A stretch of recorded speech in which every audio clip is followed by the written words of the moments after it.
Hi friends, welcome back to our channel అమ్మ చేతి కమ్మని వంట. ఇవాళ రెసిపీ వచ్చేసి ఉప్పుడు పిండి. దీన్నే వరినూక ఉప్మా అని కూడా అంటారు. ఈ ఉప్పుడు పిండి మార్నింగ్ బ్రేక్ఫాస్ట్కైనా నైట్ డిన్నర్కైనా చాలా బాగుంటుంది. ఈ కమ్మని ఉప్పుడు పిండిని ఏ విధంగా ప్రిపేర్ చేసుకోవాలో ఈ వీడియోలో చూసేద్దాం రండి. ముందుగా స్టవ్ ఆన్ చేసి ఒక మందంగా ఉన్న పాత్రను తీసుకుని గ్లాసు వరినూకని వేసి స్టవ్ని లో ఫ్లేమ్లో ఉంచి 2 నిమిషాల పాటు వేయించాలి. ఈ విధంగా వేయించడం వల్ల ఉప్పుడు పిండి పచ్చివాసన లేకుండా మరింత టేస్ట్ వస్తుంది. అంతేకాదు పొడి పొడిగా కూడా ఉంటుంది. ఈ విధంగా వేయించిన తర్వాత దీన్ని ఒక ప్లేట్లోకి తీసుకోవాలి.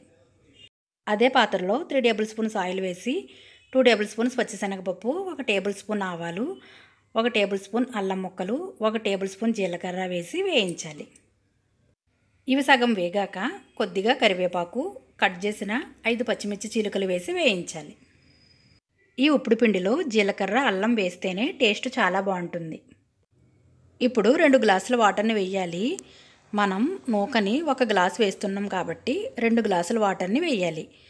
ఇంకా టేస్ట్కి సరిపడా సాల్ట్ని కూడా వేసి ఈ వాటర్ని మరిగించాలి. మీకు ఇంకా పప్పులు కావాలి అనుకుంటే మినపప్పును, పల్లీలను కూడా వేసుకోవచ్చు. ఈ విధంగా మరిగిన వాటర్లో వేయించి పక్కన ఉంచిన నూకను వేసి ఒకసారి కలిపి స్టవ్ను లో ఫ్లేమ్లో ఉంచి మూత పెట్టి ఉడికించుకోవాలి.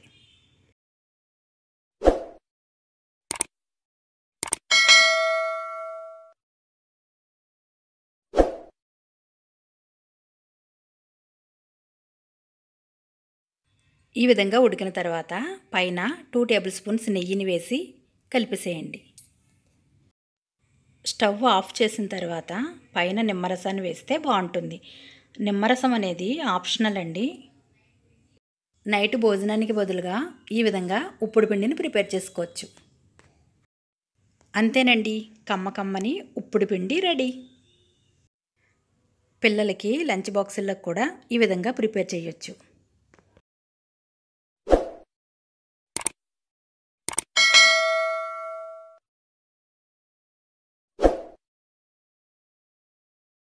ఈ వీడియో కనుక మీకు నచ్చినట్లయితే లైక్ చేయండి, సబ్స్క్రైబ్ చేయండి, మీ ఫ్రెండ్స్కి షేర్ చేయండి.